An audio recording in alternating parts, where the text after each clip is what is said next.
langsung saja kita sapa para tamu kita yang saat ini telah hadir. Assalamualaikum, selamat malam Bunda Neno Warisman, selamat pagi dari New York.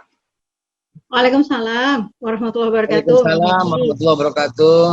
Senang sekali lihat Mbak Popi, alhamdulillah. Sekali juga ketemu Bunda Neno. Babe Haikal Hasan sudah hadir ya? Sudah hadir. Assalamualaikum, apa kabar? Waalaikumsalam, selamat malam, selamat pagi dari New York.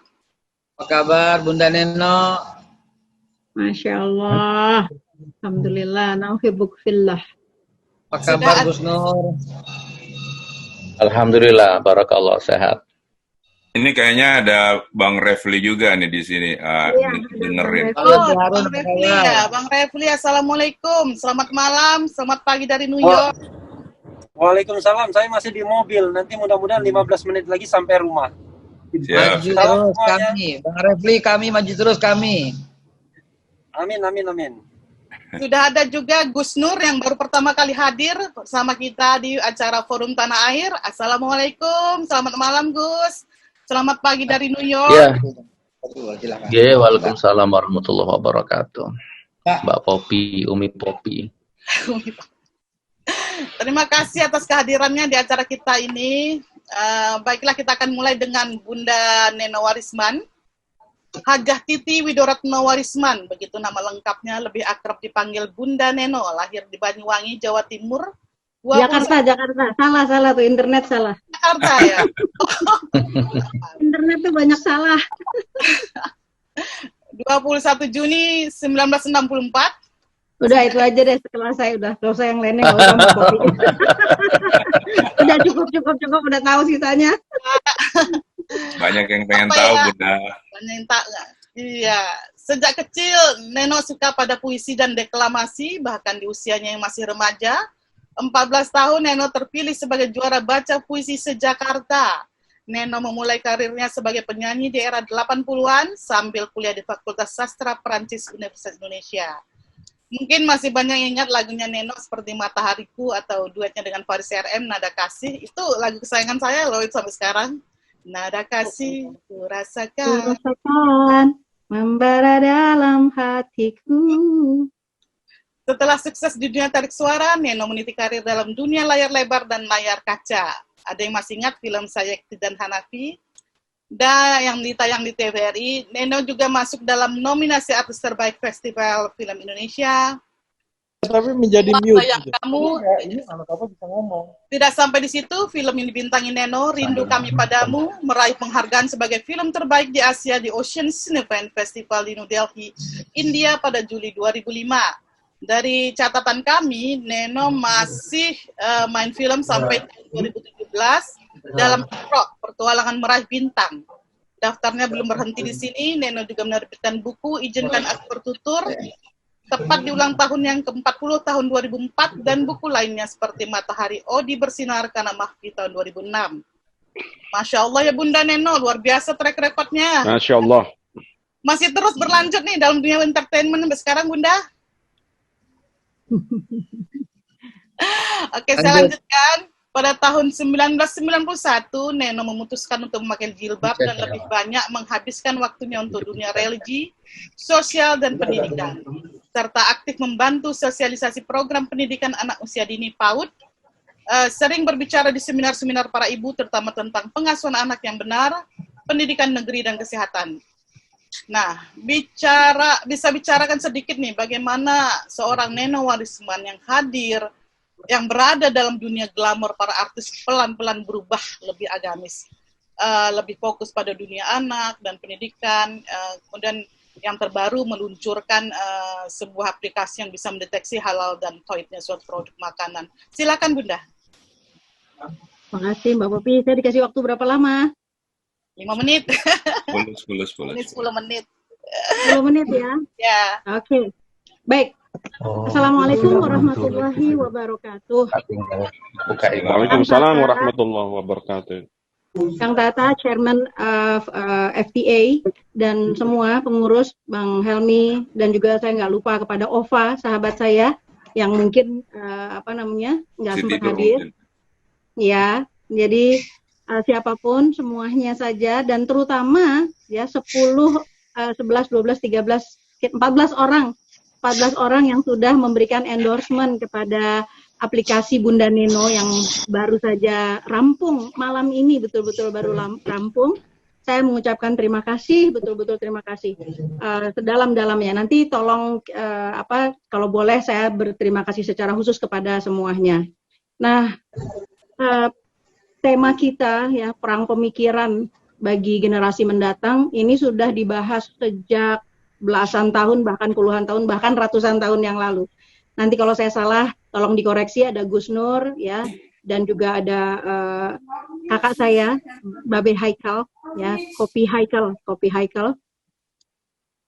Saya ingin mengatakan yang pertama ini begini teman-teman semuanya, di semua tempat di Australia, di Amerika, di di Jepang, di Singapura, di semua bagian belahan bumi ini.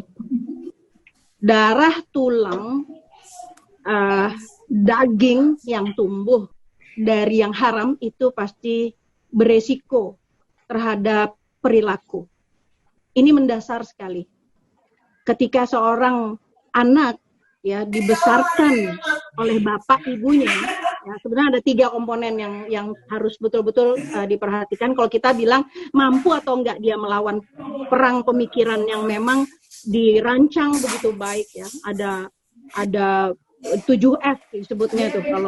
Kalau kita bahas panjang sekali itu, 1 seminar, 2 seminar, 3 seminar nggak cukup. Tapi di antaranya adalah film, adalah fun, adalah funding, finance ya, di antaranya itu. Tapi intinya apa yang saya putuskan terakhir ini untuk mengabdikan diri kepada masyarakat, memilihkan atau menemani masyarakat dan terutama para UMKM. Kenapa tiba-tiba jadi masuk ke sebuah wilayah yang dulu tidak saya ambil gitu. Karena sebuah pemikiran yang sangat mendalam, yaitu gentingnya ya soal doa kita ya. Selama ini kita berdoa, tapi hadis mengatakan kalau kita masih memenuhi perut kita, mengenyangkan perut kita dan anak-anak kita di dalam rumah kita dengan keharaman, maka jangan harap doa kita dikabulkan oleh Allah. Kita menginginkan pemimpin, kita menginginkan negara yang good governance, kita ingin negara ini betul-betul menjadi negara baldatun thayyibatun wa rabbun ghafur. Tapi kita sendiri tidak bergerak untuk bersama-sama menjernihkan mata air peradaban. Ya, yang saya sebut mata air peradaban itu adalah apa yang kita konsum, apa yang kita makan. Ya, di Amerika, di Eropa, di Australia, di Afrika, di negara-negara Qatar, Gulf, itu jauh lebih sulit sebetulnya, tapi sekaligus jauh lebih mudah, gitu. Ada kesulitan, tapi juga jadi lebih aware. Sedangkan di negara Indonesia yang kita cintai ini, justru awareness itu yang lost, yang nggak ada. Jadi alhamdulillah ada sertifikat halal. Alhamdulillah. Sekarang saya meningkatkan lagi, bukan hanya halalnya, ya, tapi toyibnya diperhatikan. Ingredientnya apa? Ya, sehingga ini apa yang saya mau dengerin zoomnya orang. Kok habis ada telepon terus tadi hilang suaranya mana ya? Tolong teman-teman zoomnya. Jangan kita akan taruh Anda di waiting room ya. Please, tolong ditutup, please. Jadi kita berhubungan, kita berurusan benar dengan generasi. Karena gini, jalan pikiran saya, Gus Nur, Babe, kita ini udah bawa tanah. Kita nggak tahu. Kemarin bupati, ya calon bupati kita di Indonesia sedang ngomong kita tangguh rubuh, langsung wafat. Kita nggak tahu usia kita sampai kapan. Saya bicara malam ini, apa nanti malam, apa besok pagi. Umur itu Allah yang pegang. Allah yang kasih. Tapi anak kita secara logik ya, anak kita itu yang akan menjadi pemimpin-pemimpin bangsa. Digodok orang tuanya 30 tahun, 18 tahun di Amerika, di Eropa, di Singapura, di mana-mana. Tapi kita, apa yang kita wariskan kepada anak kita? Kalau teman-teman di luar negeri, diaspora, ini tidak memegang kunci-kunci di mana orang tuanya sendiri itu berpikir jauh ke depan kepada nubuahnya. Kemarin kita sebutkan, nubuah baginda Rasulullah SAW akan ada generasi yang lebih baik. Ada siapa mereka? Yaitu generasi akhir zaman. Kita jadi nggak punya semangat untuk mewariskan nilai-nilai, the value. Kalau kata Bang Refli itu yang diperjuangkan hari ini bukan kursi presiden, bukan apa, bukan. Tapi value, nilai. Saya setuju. Saya juga bergerak di nilai. Nilai apa? Kalau nilai keharaman, ketoyiban, kehalalan, ketoyiban, itu nggak mendapatkan perhatian. Kita nggak bisa mendapatkan pengabulan doa. Itu prinsip yang pertama. Yang kedua, ya, kita melihat dari anak-anak kita kemarin, 56 nangis saya sebagai ibu. Saya lihat tulang-tulang mereka masih kecil, umur mereka 20-an tahun, ya, baru aja selesai mereka istilahnya selesai sekolah SMA lah katakan gitu, atau paling selesai dari universitas 23 tahun, 24. Mereka masuk ke dalam pergaulan pesta homoseks, dan itu bukan yang pertama. Dan jumlahnya menurut keterangan banyak teman-teman itu ribuan grup yang seperti itu. Ada apa gerangan dengan generasi kita? Kenapa mereka melakukan ya hal yang jelas-jelas secara agama, secara sosial terhina, nista, tapi mereka melakukannya dengan senang, ya. Jadi kita ada yang tidak kita mengerti dan tidak kita pahami secara fatal dari anak-anak kita yang bertumbuh kemarin. 20 tahun yang lalu saya baru saja hampir 30 tahun ya, 25 tahun yang lalu, saya adalah seorang perempuan yang masuk ke dunia pernikahan. Di kepala saya, di hati saya, yang saya tanamkan kepada putra dan putri saya, tidak ada agama yang lebih baik daripada agama Islam, dan kita hidup, kita terus-menerus saya ajarkan zikir pagi, zikir sore, baca Al-Quran, menghafalkan, dan kemudian pola hidup yang terus-menerus kita coba penuh dengan empati sosial, penuh dengan kreativitas yang dalam terukur, dan seterusnya, gitu ya. Dan banyak sekali keluarga-keluarga yang seperti saya. Tapi apakah kita tidak menerima cobaan itu? Kita menerima cobaan itu. Perang pemikiran itu masuk melalui berbagai hal. Contoh, putra saya sangat suka membaca, misalnya. Umur berapa dia membaca buku-buku kiri? Dia membaca buku-buku kiri umur 14 tahun karena dia sangat suka membaca. Dia baca Marxisme, Leninisme, apa semuanya dia baca. Tapi kita itu betul-betul memegang anak kita sehingga bukunya kita dekati dengan hal pelan-pelan. Kenapa? Karena memang ada yang menarik di sana. Ada sebuah pemikiran yang bagi anak muda menarik. Orang tua nggak bisa judging, nggak bisa langsung memotong dia, tapi memberikan alternatif. Musuh anak-anak muda itu adalah waktu luang. Dan pendidikan, Kementerian Pendidikan yang ada di sekarang ini kan tidak merancang tumbuhnya karakter-karakter yang istimewa, karakter-karakter yang personality. Kalau personality itu pendidikannya harusnya personal.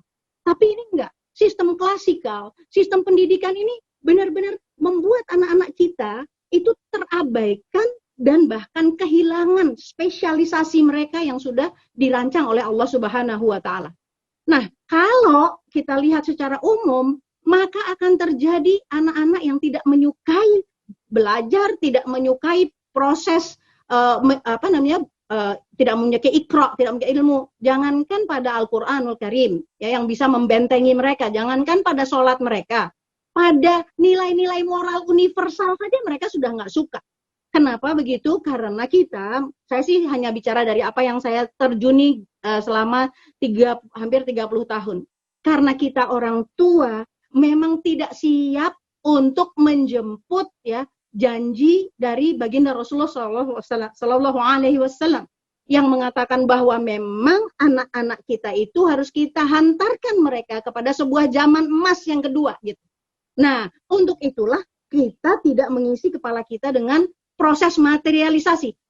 Materialisasi itu bukan datang dari Yahudi. Materialisasi itu adalah datang dari nafsu kita sendiri yang selalu menginginkan segala sesuatunya material, yang bisa diraba. Padahal segala sesuatu yang bisa diraba, yang bisa diendus, bisa dilihat, bisa didengar, semuanya itu nggak abadi. Semuanya tidak abadi. Segala yang bisa diraba, dirasa, itu semuanya nisbi. Nah, jadi hanya 10 menit waktu saya. Yang terakhir adalah lingkungan.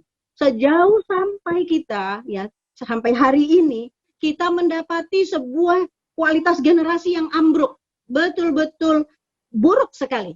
Nah, kita semua masing-masing mulai. Grup ini, FTA ini, membangkitkan ya kembali gairah para orang tua. Ini kan kita udah tua-tua. Mana ada yang muda di sini? Nggak ada kan?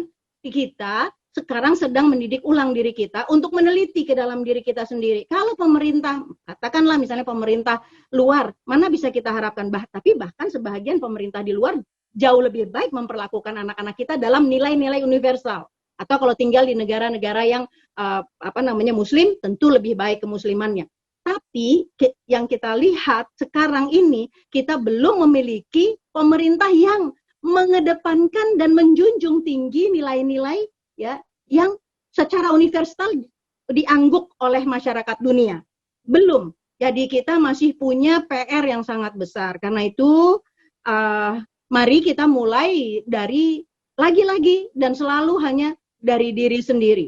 Apakah kita memiliki anak itu tujuannya adalah untuk jadi sarjana atau dia untuk menjadi seorang anak yang mengenal nilai-nilai itu tadi? Tentu terapinya atau pendidikan kita akan sangat berbeda. Nah, fokus saya yang terakhir adalah saya mengajukan kepada seluruh masyarakat dunia. Saya mengajukan untuk kita mulai ya dari apa yang kita makan kita bersihkan dulu. Dari produk-produk yang dipesan di rumah kita di Indonesia nih, modelnya sekarang semuanya kita masuk ke dalam rumah kita nggak enak, kita bilang ini bagaimana nih, toyib apa enggak nih? Mengandung racun enggak? Mengandung boraks enggak? Mengandung ini enggak? Kita enggak enak nanya, ya, dan enggak bisa nanya. Karena itu harus ada sistem yang menolong masyarakat untuk secara sistematis. Mereka tidak perlu nanya-nanya satu persatu, tapi kita bersihkan itu, ya, kita jernihkan mata air peradaban kita, yaitu makan kita, dari adanya sertifikasi toyib yang included di dalamnya juga tentu saja kita mengundang dan merangkul semua organisasi yang memperdulikan persoalan kehalalan. Saya kira itu dulu, dengan penuh rasa hormat, kalau ada kelebihan waktu saya minta maaf. Ya, wassalamualaikum warahmatullahi wabarakatuh. Terima kasih Bunda Neno. Forum Tanah Air mengucapkan terima kasih. Dan jangan lupa untuk subscribe, like, dan komen video-video kami.